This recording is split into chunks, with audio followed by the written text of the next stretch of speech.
নমস্কাৰ।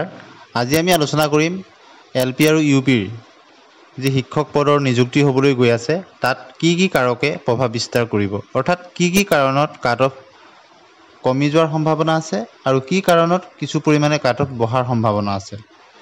আমি এই সকলোখিনি কথা আলোচনা কৰিম। প্ৰথমে আমি 5550টা পদৰ ক্ষেত্ৰত যিটো পটভূমি সেইটো আপোনালোকক ক'বলৈ ওলাইছোঁ। আপোনালোকে নিশ্চয় জানে যে 2023 চনৰ ডিচেম্বৰ মাহৰ 26 তাৰিখত যি LP আৰু UPৰ 5550টা পদৰ বিজ্ঞাপন প্ৰকাশ পাইছিল, ঠিক তাৰ কিছু এবছৰৰ আগতে 5000ৰো অধিক LP UPৰ শিক্ষকৰ নিযুক্তি হৈ গৈছিল আৰু তাৰ পিছত মাত্ৰ খুব কম প্ৰাৰ্থীহে মেধাসম্পন্ন থাকি গৈছিল, যিসকল তেওঁলোকে কিছু নম্বৰৰ কাৰণে তেওঁলোকে পোৱা নাছিল আৰু তাৰপিছত চিটেট মাত্ৰ দুবাৰ হৈছিল আৰু তাৰপিছতেই 5550টা পদৰ বিজ্ঞাপন আহিল আৰু 5550টা পদৰ বিজ্ঞাপন ওলোৱাৰ পিছতেই NISৰ প্ৰাৰ্থীসকলৰ ক্ষেত্ৰত সুপ্ৰিম কোৰ্টৰ পৰা যিটো জাজমেণ্ট আহিল তাৰ কাৰণে তেওঁলোকৰ ক্ষেত্ৰত এটা নিগেটিভ ইম্পেক্ট আহিছিল। কিন্তু শেহতীয়াকৈ আপোনালোকে জানে যে সুপ্ৰিম কোৰ্টৰ পৰা তেওঁলোকৰ সপক্ষত এটা জাজমেণ্ট আহিল আৰু তেওঁলোকৰ ক্ষেত্ৰত তেওঁলোক যে ইন ছাৰ্ভিচ আছে সেই ক্ষেত্ৰত কিছু তেওঁলোকে ডকুমেণ্ট ছাবমিট কৰিব লাগিব ভেৰিফিকেশ্যনৰ সময়ত। গতিকে এতিয়া প্ৰথম কাৰক হিচাপে আমি যদি চাওঁ যে 5550টা পদৰ ক্ষেত্ৰত কি কাৰণে কাট অফ কমিব পাৰে, প্ৰথম কাৰণটোৱেই হ'ল যে LPৰ ক্ষেত্ৰত এইবাৰ BEd প্ৰাৰ্থীসকলক এপ্লাইৰ সুযোগ দিয়া নাই। গতিকে LPত BEd প্ৰাৰ্থীসকল যিসকলৰ টেট উত্তীৰ্ণ তেওঁলোক বাদ পৰিব। সি এটা প্ৰথম কাৰক হ'ব পাৰে। দ্বিতীয়তে, যিহেতু আগত কেইবাটাও নিযুক্তি হৈ গৈছে, তাত ভাল নম্বৰ থকা প্ৰাৰ্থীসকল ইতিমধ্যে তেওঁলোকে নিৰ্বাচিত হৈছে। সেইটো হ'ল দ্বিতীয় কাৰণ, কিছু পৰিমাণে হ'লেও কাট অফ কমি যোৱাৰ। আৰু তৃতীয় কাৰণটো হ'ল যে স্পেচিয়েল ৰিক্ৰুইটমেণ্ট ড্ৰাইভৰ দ্বাৰা 25000তকৈ অধিক LP UP শিক্ষকক তেওঁলোকক নিয়মীয়াকৰণ কৰা হ'ল, যাৰ ফলত তেওঁলোকৰ চাকৰি নিয়মীয়া হৈ গ'ল আৰু এতিয়া তেওঁলোকে আগতে বাৰে বাৰে আবেদন কৰি থাকে। গতিকে এইবাৰ তেওঁলোকে নিজৰ স্কুলতে যিহেতু তেওঁলোকৰ ৰেগুলাৰাইজেশ্যন হৈছে, তেওঁলোকৰ অন্যান্য কিছুমান সুবিধাও অতিৰিক্তভাৱে তেওঁলোকক দিছে, মিউচুৱেল ট্ৰেন্সফাৰ বা ছিংগুল ট্ৰেন্সফাৰৰ ক্ষেত্ৰতো। গতিকে তেওঁলোকে পুনৰ 5550টাত অহাৰ কোনো কথাই নাহে বা LPত যিসকলৰ ৰেগুলাৰ হৈ গ'ল সেই ৰেগুলাৰসকলে তেওঁলোকে LPত আবেদন কৰিলেও তেওঁলোকে নাহিব, যিহেতু এইটো এডভাৰটাইজমেণ্টত উল্লেখ আছে। ঠিক একেদৰে MEত যিসকলৰ ৰেগুলাৰ হৈ গ'ল তেওঁলোকে আকৌ আহি MEত আহিলেও তেওঁলোকক তাত চিলেকশ্যন নাপাব, যিহেতু একে কেটেগৰী পোষ্টত তেওঁলোকে আবেদন কৰিব নোৱাৰে। এইটো এডভাৰটাইজমেণ্টত উল্লেখ কৰা আছে। একে পাৰ্মানেণ্ট টিচাৰ হ'লে আকৌ তেওঁ এপ্লাই কৰিব নোৱাৰে বা কৰিলেও তেওঁ নিৰ্বাচন নকৰে। সেইও এটা প্ৰধান কাৰণ। গতিকে স্পেচিয়েল ৰিক্ৰুইটমেণ্ট ড্ৰাইভৰ দ্বাৰা কণ্টেক্সুৱেল শিক্ষকসকলৰ নিয়মীয়াকৰণো এটা ফেক্টৰ হ'ব পাৰে, যাৰ কাৰণে বহুখিনি কাট অফ কমিব বুলি আমি আশা কৰিব পাৰোঁ। চতুৰ্থতে, GT-PGTৰ যি টেট কাম ৰিক্ৰুইটমেণ্ট হৈ গ'ল, সেই GT-PGTৰ টেট কাম ৰিক্ৰুইটমেণ্টৰ ফলতো বহু BEd উত্তীৰ্ণ প্ৰাৰ্থী তেওঁলোকে PGTত নিৰ্বাচিত হ'ল আৰু অহা 23 তাৰিখে GTৰ গ্ৰেজুৱেট টিচাৰৰ ৰিজাল্ট দিব, তাতো বহু শিক্ষক যাব। গতিকে সিও এটা কাৰক হ'ব পাৰে, যাৰ ফলত আপাৰ প্ৰাইমেৰীত বহুখিনি প্ৰাৰ্থী যিসকলে GT বা PGTত পাব, যি BEd থকা, তেওঁলোকে আৰু ইয়ালৈ অহাৰ কোনো কাৰণ নাথাকে। গতিকে আপাৰ প্ৰাইমেৰীত কমি যোৱাৰ লগে লগে লোৱাৰ প্ৰাইমেৰীটো অট'মেটিকেলি কিছু কাট অফ কমি যাব। ইয়াৰ পিছতে যদি আমি চাওঁ BTCৰ ক্ষেত্ৰত, আজি কিছুদিনৰ আগতে BTCৰ প্ৰায় 1200 LP UPৰ শিক্ষক নিযুক্তি দিলে।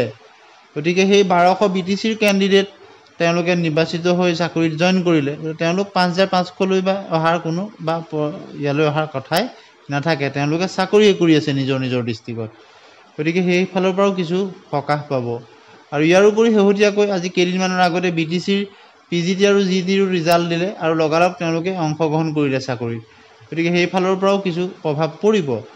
গতিকে 7-17 মিলাই আমি এটা কথা ক'ব পাৰোঁ যে এইবাৰ 5550টা পদৰ ক্ষেত্ৰত প্ৰাৰ্থীসকলৰ কাৰণে এটা সুবৰ্ণ সুযোগ আহিছে, যে কম নম্বৰ পায়ো তেওঁলোক পোৱাৰ সুযোগ এটা আহিছে।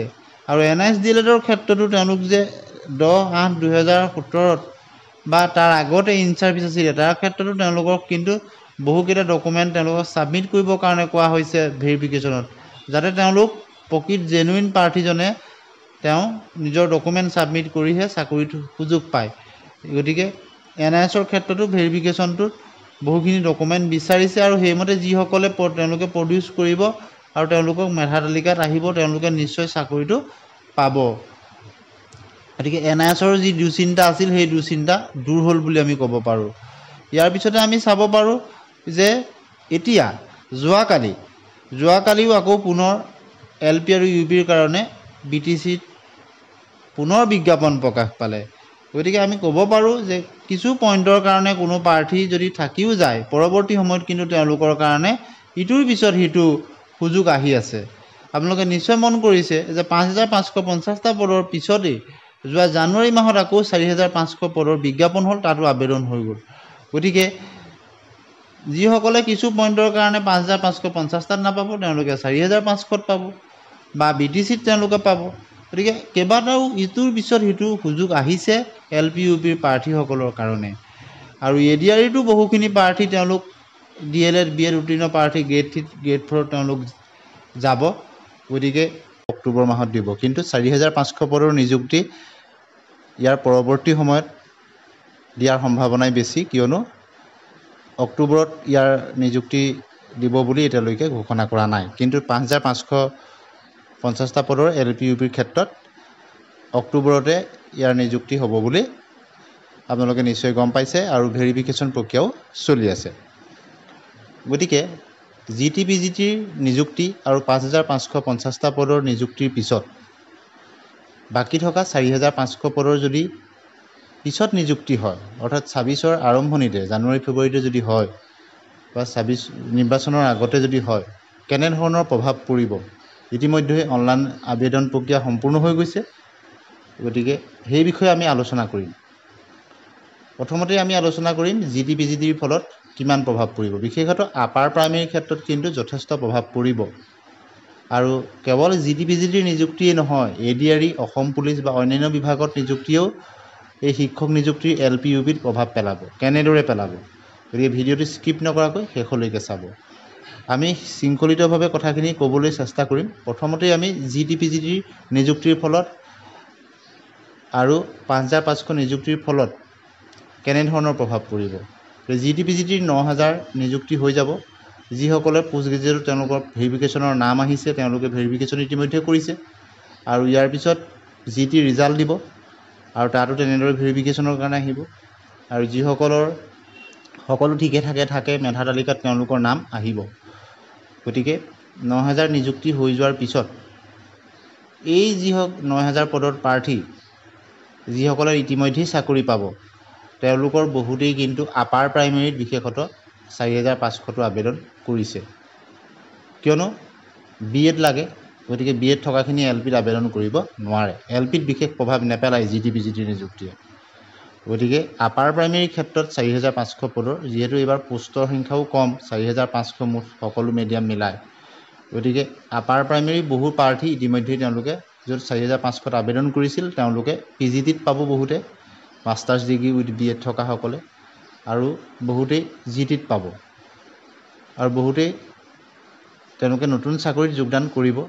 আৰু যিহেতু পৰৱৰ্তী পৰ্যায়তহে 4500 যদি নিযুক্তি হয়, এই যিসকলে আবেদন কৰিছিল তেওঁলোকৰ ভেৰিফিকেশ্যনত নাম আহিলে তেওঁলোক ভেৰিফিকেশ্যনত নাযাব।